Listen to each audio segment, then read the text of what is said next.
వరకు సినిమాలు మనుషుల మీద ప్రభావం చూపించేవి. ఇప్పుడు మనుషులు ప్రభావమే సినిమాల మీద ఉంటుంది. ఎందుకంటారు అసలు ఈ మార్పు ఎలా వచ్చింది? మార్పే ఉంటుంది, విషయం లేకపోవడం.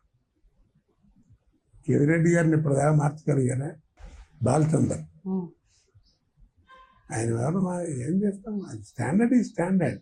ఇదే 2 సినిమాలు చూసావు కదా, బాహుబలి అవి నీకేమనిపించింది అన్న ఒక ఆయన ఒక్కరాంటి కొత్త ఓల్డ్ ఈజ్ గోల్డ్ అండి అన్నాడు. పిచ్చివాడా, ఓల్డ్ ఈజ్ గోల్డ్ అని తెలుసు, నువ్వు గుర్తుపెట్టుకోవాల్సింది ఒకటి ఉందని జాగ్రత్త అన్నాను. ఏంటన్నాడు, gold never become gold. Great. Gold never become gold. బంగారం పాత బంగారం అంటే దాని విలువ దాందే కదా, అంతే కదా. అది మర్చిపోకుండా ఆయన. అంటే కోట గారు, మారుతున్న కాలంతో పాటు చూసే ప్రేక్షకుడి మైండ్ సెట్ కూడా మారుతుంది కదా, దాంతో పాటే సినిమా తీసే విధానంలో కూడా మార్పులు రావడంలో ఆహ్వానించదగ్గ పరిణామేగా. అదేనండి, ఆ మార్పుల్లో స్టాండర్డ్ ఉన్నవాడికి వచ్చే మార్పు వేరు కదా. ఇప్పుడు నేను ఉన్నాను, నా మల్లగుడితో నేను ఇప్పుడున్న కాలంలోనే ఉంటారు వాళ్ళు, కానీ వాళ్ళతో మాట్లాడే పద్ధతి అది నేను పాత మర్చిపోనే. వాళ్ళు నన్ను చూసి విసుక్కుంటారు, 2 సార్లు అదే నీకు తెలియదులే తాత అంటారు. ఎందుకంటే వాళ్ళకి కనపడేదే అది, వాళ్ళకి అదే. మన అట్ట కాదు కదా, మన అమ్మని చూసాం, వాళ్ళు మమ్మీని చూశారు. ఆ తేడా దానికి మనం ఏం చేస్తాం, అనుభవించాల్సిందే.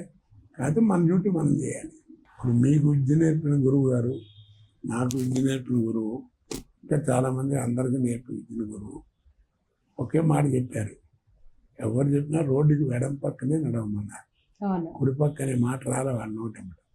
ఈవెన్ పోలీసు వాళ్ళు ఇప్పుడు కూడా కీప్ లెఫ్ట్ అంటారు,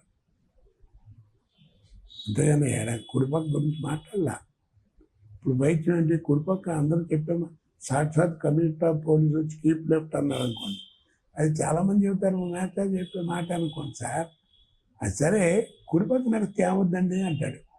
వాడికి ఎందుకది? ఎడం పక్క నడవడం అనేది సాధన జరిగితే కుడిపక్క నడిస్తే ఏం జరుగుతుందో నీకే తెలుస్తుంది. ఈ సాధన చేయడు, దాని గురించి వాదిస్తాడు. కాబట్టి యువత పాడైపోతుంది ఎక్కడ, సాధన తక్కువ వాదన ఎక్కువ. సాధన తక్కువ వాదన ఎక్కువ. ఇండస్ట్రీలో కుల ప్రభావం ఎంతవరకు ఉంది? ఏమోనండి, నేను పెద్దగా పట్టించుకోను.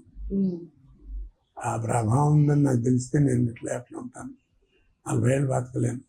ఏదైనా విన్నా కానీ ఈ చెవితో వింటాం, ఆ చెవితో వదిలేయటమే. ఏది ఏమైనా నేను మాత్రం ఒక మాట మాత్రం చెప్పగలను, నేను 195% చిన్నది కమ్మవారి ఫుడ్డే. సినిమాలు వాళ్ళే కదా తీసేది, మిగిలిన 5% రెడ్లు కానీ చౌదరులు కానీ తీశారు. వాళ్ళదే ఫుడ్ తిన్నాను, వీళ్ళది తిన్నాను, వీళ్ళు ఎక్కువ తిన్నాను, అంతే తేడా. కాకపోతే ఏదైనా నాకు ఇలాగా వాళ్ళ ఫుడ్ ఎక్కువ తిన్నాను కాబట్టి వాళ్ళు అంటే ఏదో కమ్మాళ్ళు అంటే చాలా ఇష్టం, కోటకంటారు అనుకున్న వాళ్ళు అనుకుంటా. చెప్పాను కదా సినిమా వాళ్ళని, నాకు ఆ భేదాలు ఏం లేవు. అలా ఉంటే నేను 40 ఏళ్ళు ఎట్టుపోతానండి, నన్ను ఎలా పోషిస్తారు అసలు కదా. లొకేషన్లో మిమ్మల్ని ఏమని పిలుస్తారు? కోటనే, చిన్న పెద్ద బాబాయ్ అంటారు. లేకపోతే మీరు చిరంజీవి గారు ఒకేసారి ప్రాణం ఖరీదుతో ఇండస్ట్రీలోకి అడుగు పెట్టారు. ఆయనతో మీ కెమిస్ట్రీ ఏ విధంగా ఉంటుంది? లొకేషన్లో మీరు ఎలా ఉంటారు? ఆయన అందరితో బాగానే ఉంటాడు, అందరూ ఆయనతోనే గౌరవిస్తారు, ఆయన కొంచెం గౌరవం ఇస్తారు కొంచెం ఆయన. ఎందుకంటే ఏదో విద్వత్తులో కొంచెం ఫైట్లు గీట్లు డ్యాన్సులు అన్నీ మరి ప్రత్యేకత ఉంది కదా. మరి రామారావు, నాగేశ్వరరావు, రాంబాబు గారు, వీళ్ళందరూ, కృష్ణ గారు, వీళ్ళందరూ ఉండగా ఆయనదంటూ చిరంజీవి గారు ఒక ప్రత్యేకమైన స్టైల్ ఏర్పరచుకుని ఆయనదంటూ ఒక ఏరియాలో పెట్టుకున్నాడు. మరి అది గొప్పతనం కదా, అందుకనే ఆయనకుండే గౌరవం ఆయనకుంటుంది. కాకపోతే విద్వత్ అంటారు, ఎవరిది అదృష్టాన్ని ఎవరు కాదంటారండి, ఎవరు ఆదుకోలేరు. మిమ్మల్ని ఆపాలంటే ఆపగలనా? మీకు రాసి పెట్టుంటే తప్పకుండా